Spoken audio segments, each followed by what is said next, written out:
Hello, welcome back to another episode of EDH Bling Builds, where we take a break every now and then to deck tech a Pauper EDH deck.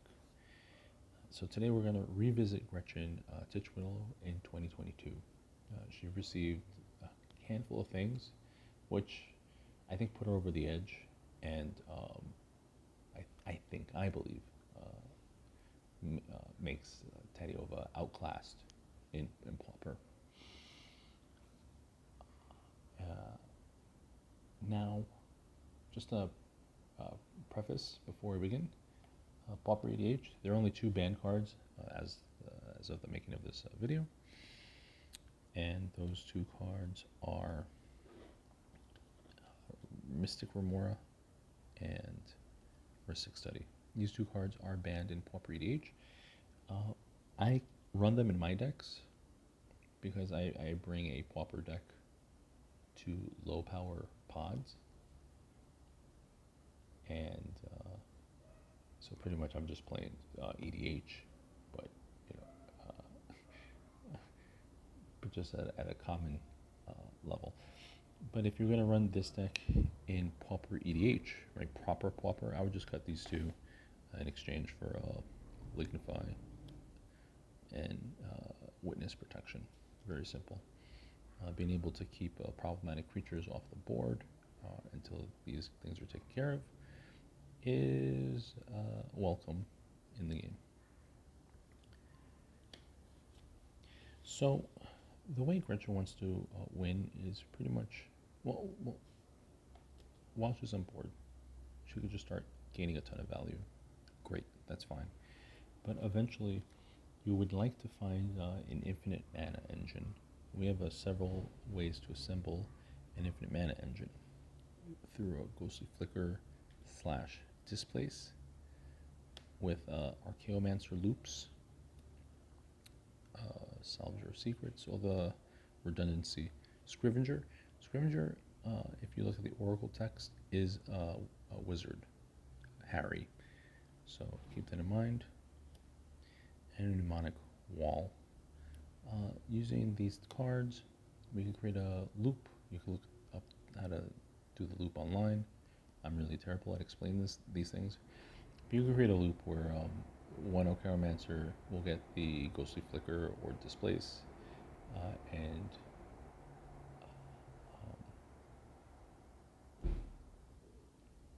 like I said, I'm really bad at explaining these things. And the other Archaeomancer is going to reuse like a win condition, which we'll find later. With Ghostly Flicker, there are Ghostly Flicker loops where you target a land or a mana rock and a Archaeomancer. There's several ways to create infinite mana engine with this loop. I'm just not going to get into it in this video because I'm awful at explaining things. And I'm a little bit out of practice. I haven't run a Pauper deck in a while, and Archaeomancer loops are trash in a CEDH setting, so I'm a little out of practice, if I'm going to be real. So I have to goldfish before. Always remember to do that. If you're running a combo deck, try to goldfish your deck dozens of times before you actually bring it to a pod in real life. This way you're not stuck at a table trying to figure out your line. It's really annoying. It's really inconsiderate. Especially if you're a player, like an Anala player, where she has a very convoluted line with Burnt Offering and Finale of Promise and stuff like that. Make sure you practice those lines way in advance and know them inside and out. Another loop we could do involves Eye Tide or a Cloud of Fairies and a Peregrine Drake. It was a mistake to downshift this.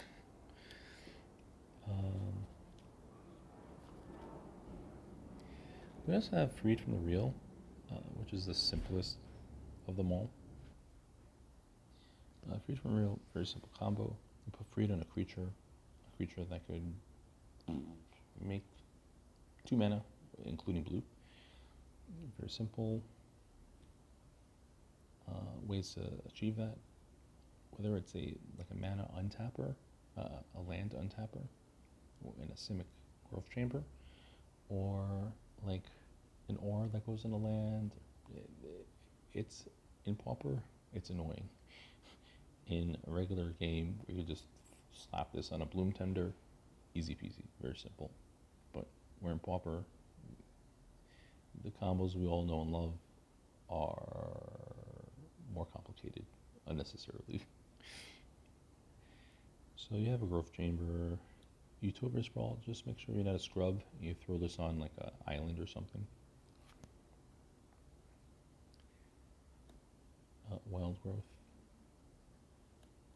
A fertile ground are land untappers, an arbor elf, a voyaging satyr, sculptor of winter, rhyme tender. More simple, if you have the threshold, you don't need a land that makes two colors. You just could simply throw your Freed into a Crozen Restore.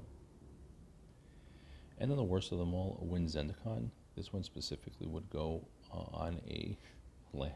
Oh my god, a land with like a million ores on it. Wind Zendikon, of course, would be the creature, right? So you throw this on a Simic Growth Chamber, and now you have a creature that taps for two colors. The only problem is that you're gonna have infinite green, so you need a way to filter that green. We have one solution to that. A new addition, which I think puts Gretchen over the edge, is a Careful Cultivation. A very versatile card. Praise the gods that is common. This aura could go in a artifact or creature, cool. And then you can just produce 2 green, cool. You can channel it to create a dork. So very versatile card. If you don't have the combo in hand, then channel it, whatever. We'll get it back later. We're in green. We have a lot of recursion. And so if we throw this on a Pilipala, easy peasy, right? The 2 that he'll make, and the 2 to untap. Very, very simple, right? So we'll tap it. We'll use that 2 to add 1 mana of any color, and rinse, wash, repeat. We'll get our infinite mana.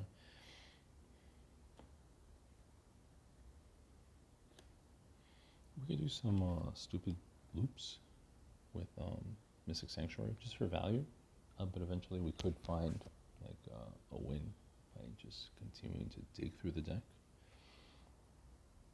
Mystic Sanctuary, a little bit difficult to play around, right? Even in regular EDH, I'm not a fan of Mystic Sanctuary. It's too slow. I'll always open with it. But in Pauper, it's fine. It suffices. We could get some value with our Mystic Sanctuary with like a Tragic Lesson or a Gush. And then once we have infinite mana online, we could then use Gretchen's ability to draw the deck. Once we draw the deck, we could find our win condition. We have several win conditions. A compulsive research, where you through a Archaeomancer loop, you're going to continuously get a compulsive research, and you're just going to have a target player draw their deck out. Simple as that. Can they draw into Disruption? Yeah, but we're in Pauper. What can you do? Or Deep Analysis. Don't flash it back. Instead, you're just going to have it in the graveyard. Archaeomancer loops once you have the infinite draw. Stop. Once you have the infinite draw, once you have the Archaeomancer loops online, and the infinite mana, you're just going to Deep Analysis, and again have target opponents one by one draw their deck. Some other win conditions I took out because I think they're just been a little power crept, outclassed by just better cards. The Pilipala combo, for instance. You have a Capsize. You can just with your infinite mana, default permanents. Actually, I'm gonna have to put this back in the deck, right? If we're gonna have a slow, clunky ass win con like this, I don't want my opponents to draw into like gas and then disrupt my combo. So I gotta find space for this. Of course, all changes and amendments to the final deck are in the description below. And then Sunscorched. With Archaeomancer loop and a Ghostly Flicker, you just have the CTB over and over and over again. Kind of whack.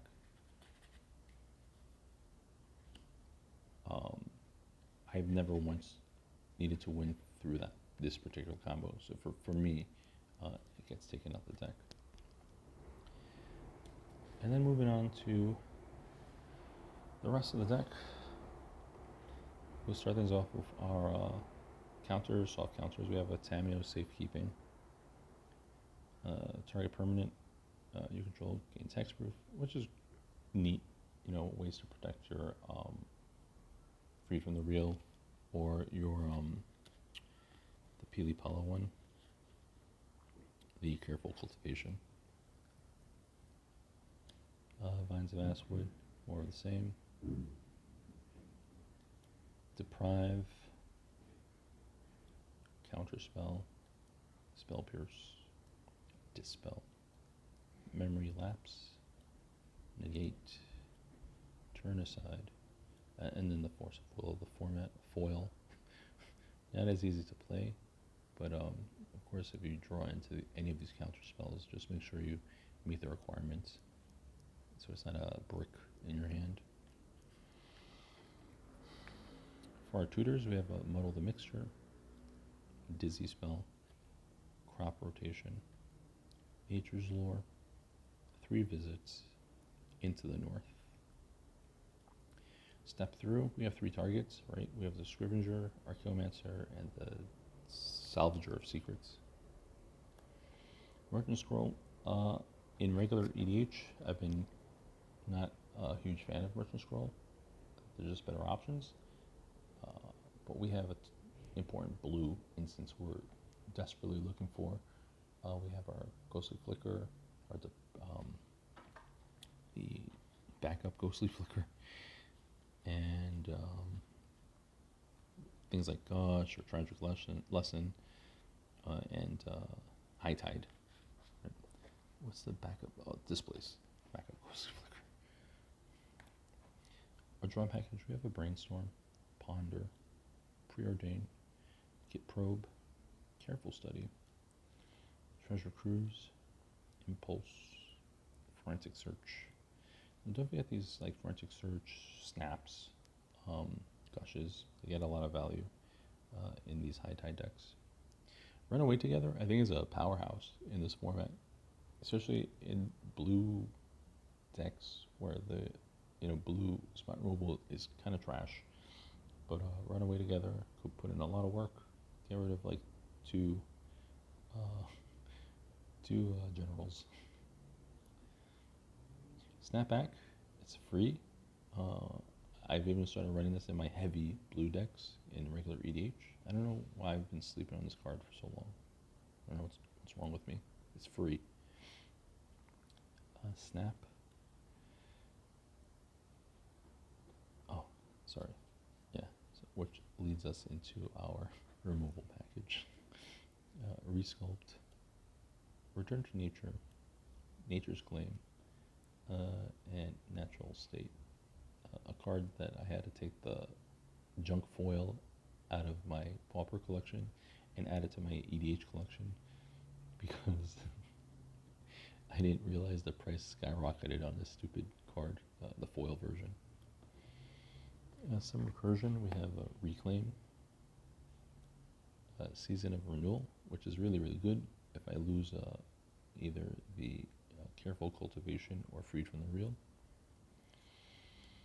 And then a Salvage, common rarity. Pauper's fun and interesting because I get to like dig through the archives of like forgotten Magic cards. So many interruptions, oh my god.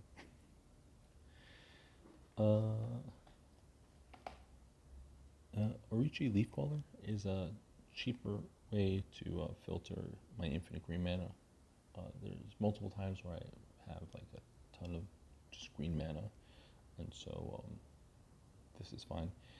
I know there's like two artifact creatures that do the same thing for two generic. Like they're two generic and two generic. I'll just keep an eye on like which one would be the better card in the situations. But I think that cheaper caster card is better. We have a Vidalcan Aether Mage for its wizard cycling. We have Drift of Phantasms for tutor, and Shoreline Ranger. A cheeky way to get our Mystic Sanctuary if we have like a loops or value engine online. Artifacts, very simple. We have an expedition map and a Lotus Petal. I don't know if this is still banned in 1v1 Pauper. Boys and girls, don't forget that 1v1 Pauper is not Pauper EDH. It's not the same thing. And then wrapping things up with our lands. I have all the fetches in here. Fetching is very important to be able to manipulate your top decks. Very, very, very important. And just to filter through the deck, no matter what. We have Evolving Wilds, Terramorphic Expanse. We have a Broker's Hideout. Thank God for this cycle of cards. And a Bant Panorama. We have Nash Barrens and a Warped Landscape. It's simple. We have 10 snow-covered forests and 10 snow-covered islands. We have the obligatory command tower, and then a Rimewood Falls. Normally I wouldn't run these snowlands, but we're in green and we have access to into the north, so it's not as bad. I have a 3-color Grixis list that I'm going to feature soon. In that deck, I do not run the snowlands because there's no way for me to get them out quickly and fast, right? But there you have it. There you have Gretchen Titchwillow in 2022. I believe that she power creeps Tadio away, unfortunately. That's just the nature of the game. But yeah, like I pointed out just now, those 3-color Pauper commanders are really problematic. Rocco and Cormella, I think, are the top tier decks in the format. So look forward to that coming up soon, and ta-ta.